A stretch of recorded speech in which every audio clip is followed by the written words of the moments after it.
તો ક્રાંતિ કરો, હવે તો કહો કે અમદાવાદ અમારું છે, હવે તો કહો આ ગુજરાત અમારું છે, તમારા બાપની પેઢી નથી. સૌરાષ્ટ્ર, ઉત્તર ગુજરાત ને ચરોતરના ખૂણે ખૂણેથી 1930 ને 40 ને 50 ને 60 લોકો અહીંયા ઠલવાયા. ત્યારે અમદાવાદ શહેર બેઠું થયું, ત્યારે આ સુરત ને વડોદરા ને રાજકોટ તૈયાર થયા. બીજા કોઈ ગ્રહ પરથી આવેલા નથી. તો શહેર આપણું, પરસેવો આપણો, ઈટોના ભઠ્ઠામાં આપણે, ચણતર પ્લાસ્ટરની સાઇટ ઉપર આપણે, કેમિકલની ફેક્ટરીઓમાં આપણે, આશા વર્કર બેન આપણી બેન, આંગણવાડીમાં આપણે, જીઆરસીએફના જવાન આપણે, સફાઈ કામદાર આપણે, ઉદ્યોગપતિઓને ત્યાં મજૂરી કરવાના આપણે, એલઆરડી ના જવાનો, કોન્સ્ટેબલો આપણે, પંચાયતના પટાવાળા આપણે, આખું ગુજરાત આપણું. અને સાલાઓ બુલડોઝર ફેરવે. એસસી, એસટી, ઓબીસી, માઇનોરિટી, કિસાન, મજદૂર, કોન્ટ્રાક્ટ સિસ્ટમનો ભોગ બનેલા કર્મચારીઓ, આ બધા એક સુરે થાવ તો આખું ગુજરાત આપણું છે. 85-90% આપણે, અને રાજ કરે આના 15% લૂંટેરાઓ. આ ભગતસિંહનો દેશ છે. બે જાગો, ડોક્ટર બાબા સાહેબ આંબેડકરના સિપાહીઓ જાગો, ક્રાંતિ કરો. છાતી પર, પીઠ પર ગોળીને દંડો ખાવાની તૈયારી પેદા કરો. આવનારી પેઢી તમને યાદ કરશે.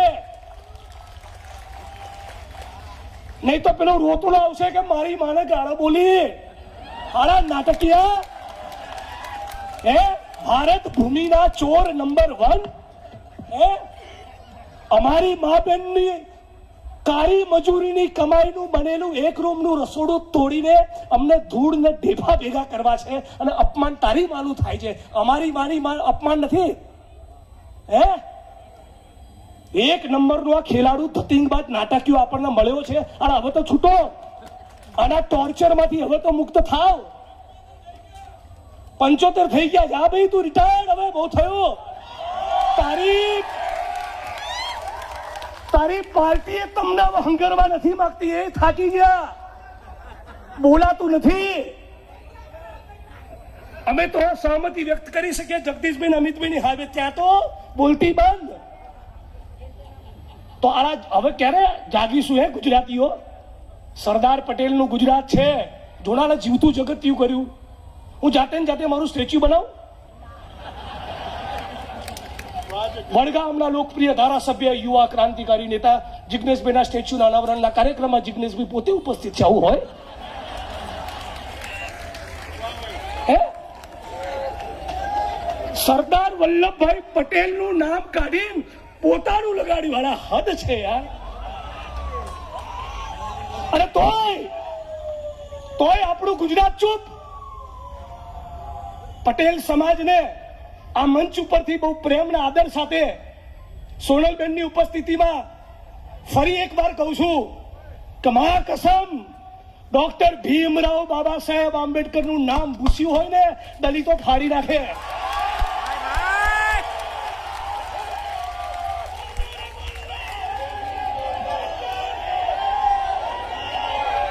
શું કરે દલિતો ભાષણ ના કરે, ફાડીને ખાઈ જાય તમને.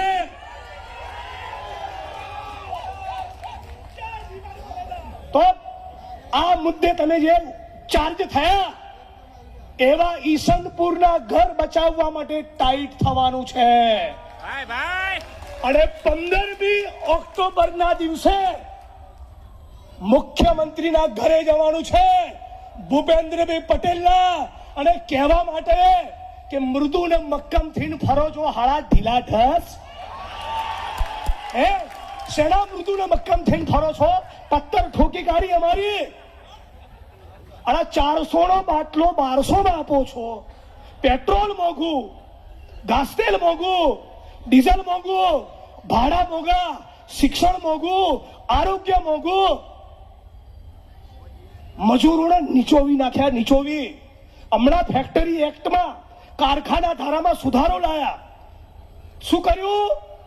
12 કલાક પણ તમારો ભાઈ વિધાનસભામાં બોલ્યો તો હો, શું કીધું તું મેં કે માનનીય અધ્યક્ષ શ્રી એક કામ એવું કરો કે અમને બધા 182 ધારાસભ્યોને 1 મહિનો સુધી 12 કલાક અડાલે જીતોના ભઠ્ઠામાં મોકલો એટલે ખબર પડે.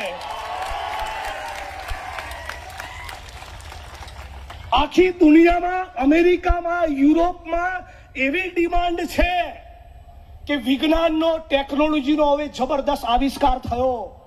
મંગળ ઉપર પાણી છે કે નહીં એ શોધવા માટે માણસ મથી રહ્યો છે. ચંદ્ર ઉપર કોલોની બનાવવા માંગે છે. તો હવે કામના કલાકો ઘટાડીને 6 કરો. યુરોપમાં એવી ડિમાન્ડ છે, સ્કેન્ડિનેવિયન કન્ટ્રીઝમાં એવી માંગ છે કે કામના કલાક 8માંથી ઘટાડીને 6 કરો. અને સોમથી શુક્ર જ કામ કરીશું ને ટેબલ પર જોકું આવે તો છણકો નહીં કરવાનો. છણકો કરે તો માલિક સામે ગુનો દાખલ થાય. ને અહીંયા જેમને એસી ચેમ્બરોમાં, એસી ગાડીઓમાં, બંગલામાં રહેવું છે, એ તમારી જોડે, ગરીબો મજૂરો જોડે 12 કલાક તમને નીચોવવા માંગે છે. અરે પાડી દો ને અમને, પાડી દો અમને. હવે નહીં ચાલે ખાલી ભાષણોથી. ઇન્કલાબ કરો. હું ઈચ્છું છું મારી વાણીને વિરામ આપતા પહેલા કે રખિયાલપુરની ધરતીથી, આ રખિયાલની ધરતીથી, આ પૂર્વ અમદાવાદની ધરતીથી એક નવી ક્રાંતિની શરૂઆત થાય. ભગતસિંહને પૂછ્યું, કોર્ટમાં કેસ ચાલતો હતો કે ક્રાંતિ ક્યાં હે, ત્યારે ભગતસિંહે કીધેલું કિસાનો और मजदूरों के हाथ में सत्ता. लड़े कौन? ये ज लड़े जो परसेवो पाड़े, ये लड़े તમે લડો. અમે તો તમારા ખાલી ટેકામાં તમારા કરતા 2 શબ્દો વધારે બોલીએ એટલું જ. બાકી લડવાનું તમારે છે, ક્રાંતિ તમારે કરવાની છે. તખ્ત બદલી કરો ગુજરાતમાં. અમદાવાદ મ્યુનિસિપલ કોર્પોરેશનમાં કોંગ્રેસની સરકાર લાવો. સુબોધભાઈએ કીધું હતું કોંગ્રેસ પાર્ટી ખાલી બુલડોઝર આગળ નહીં સુજાય, તમારા ઝૂંપડા અને મકાન તો તૂટતા બચાવશે, પણ કદાચ કોઈનું તૂટ્યું હશે તો 2 BHK નું મકાન પણ ઇન્ડિયન નેશનલ કોંગ્રેસ આપશે.